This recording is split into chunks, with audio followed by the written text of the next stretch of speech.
शिमला के एक जैन मंदिर ने एक आदेश जारी किया है कि वहाँ पे आने वाले श्रद्धालु शॉर्ट कपड़े न पहने जो भी दर्शन करने के लिए आ रहे हैं। बिल्कुल जैन मंदिर का जो वहाँ पे जो लागू हुआ है और उन्होंने जो घोषणा किया है कि कोई भी दर्शनार्थी छोटे कपड़े पहन के ना आए, तो यह ठीक है, सराहनीय है। हर मंदिर में जाने का तो एक ड्रेस कोड होना ही चाहिए। जब हर जगह है ड्रेस कोड होता है तो मंदिर या धर्म स्थल पे कहीं भी मेरा मानना है कि मर्यादित होकर के ही जाना चाहिए। अब कोई क्लब में जाता है तो क्लब में जाने का भी ड्रेस कोड होता है, तो इसलिए कहीं भी शादी ब्याह में जाता है उसका भी एक अपना ड्रेस होता है, सज सवर के लोग जाते हैं।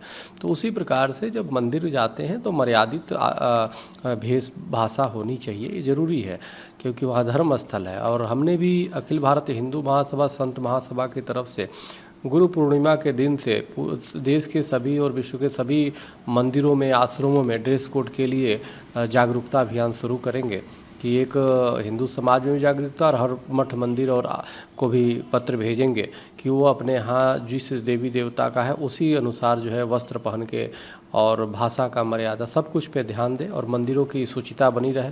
तो इसलिए हम भी गुरु पूर्णिमा से इसका अभियान महासभा की तरफ से चलेगा। तो आप चाहते हैं कि सभी मंदिरों में ऐसा ड्रेस कोड लागू हो? हाँ, सभी मंदिरों में होना चाहिए ड्रेस कोड, हर चीज़ का तो ड्रेस कोड होना चाहिए। और यहाँ तक कि मैं जो जैसे जो कावड़ लेके यात्रा जाते हैं, श्रावण शुरू हो जाएगा अब तो उसके लिए भी मैंने वो किया है कि कावड़ में अधिकतर देखा जाता है कि तिरंगा झंडा लेकर के जाते हैं। वो धर्म के स्थान पे आप जा रहे हो, वहाँ पे भगवान शिव का पताका होना चाहिए, भगवान भोलेनाथ का होना चाहिए, भगवा पताका होना चाहिए। लेकिन जो तिरंगा लेके जाते हैं तो कहीं ना कहीं तिरंगा की भी बेअदबी होती है और वो ठीक भी नहीं है। तिरंगा एक हमारा राष्ट्रीय ध्वज है, उसको जहाँ पे स्थान है वहीं पे होना चाहिए। लेकिन जब धार्मिक स्थान पे जा रहे हो वहाँ पे राजनीतिक और उसका करना ठीक बात नहीं है। कावड़ यात्रा में तिरंगा का प्रयोग न हो इस बार? बिल्कुल, कावड़ यात्रा में तिरंगा का, कोई भी धार्मिक यात्रा में तिरंगा का वो करने का कोई मतलब ही नहीं बनता है। तिरंगा मैं देखता हूँ किस प्रकार से वो भी होता है, तो इसलिए तिरंगा न ले जाके भगवा आप ध्वज लगाओ, बड़े से बड़े भगवा ध्वज लगाओ, उस पर भगवान शिव का वो करो। तो इसलिए यह बहुत ज़रूरी है क्योंकि हर को देख रहा हूँ कि तिरंगा यात्रा ले करके तिरंगा कहीं लटका हुआ है, बेअदबी भी हो रही है उसकी, तो ये ठीक बात नहीं। और वो भी आप धार्मिक स्थल पे जा रहे हो ना, जैसे भगवान अब अमरनाथ जा रहे हो या हम चूँकि खुद गए हैं, आप मानसरोवर जा रहे हो तो आप ओम नमः शिवाय का जाप करो ना, आप भगवान शिव का जाप करो, उस करेक्टर से संबंधित आप वो करो। आप धर्म के रास्ते पे जा रहे हो, आप आध्यात्मिक वो पे जा रहे हो और आप तिरंगा भगवा लेके जाओ। तो हर प्रयास ये करना चाहिए क्योंकि भगवा वस्त्र भी होता है, भगवा ध्वज भी लेके जाओ, उस पर भगवान शिव का, भोलेनाथ का तस्वीर भी हो, तो भगवा प्रतीक होना चाहिए। क्यों आपको ऐसा लगता है कि वहाँ पे तिरंगे का अपमान होता है इसलिए, या तिरंगे को वहाँ पे जगह नहीं दी जाती? नहीं, हमारे समझ से धार्मिक यात्राओं में तिरंगा ले जाने का ले जाना ही नहीं चाहिए। तिरंगा ले जाने का कोई मतलब नहीं बनता। जिस देवी या देवता का या भगवान के आप स्थान पे जा रहे हो वहाँ पे वही स्थान ले जाओ। खास तौर से विशेष प्रयास करो कि भगवा जो है भगवा ध्वज हो और भगवा ध्वज पे उस देवी देवता का मंत्र लिखा हो और उनका चित्र भी हो। एक आदि पुरुष फिल्म को लेकर कंट्रोवर्सी हो रही है, लगातार सवाल उठ रहे हैं उस पर। कांग्रेस पार्टी भी सवाल उठा रही है, आम आदमी पार्टी जो दिल्ली के हैं वो भी सवाल उठा रही है। लोगों ने तो मांग करती कि प्रधानमंत्री को, गृह मंत्री को, जेपी नड्डा को माफ़ी मांगनी चाहिए। इसके लिए आप कैसे देखते हैं? नहीं, बिल्कुल केंद्र सरकार इस पे बिल्कुल फेल है क्योंकि पीके फिल्म भी प्रधानमंत्री मोदी जी की सरकार में ही बनी, जिसका हम लोगों ने बहुत विरोध किया। भगवान शिव का अपमान हुआ।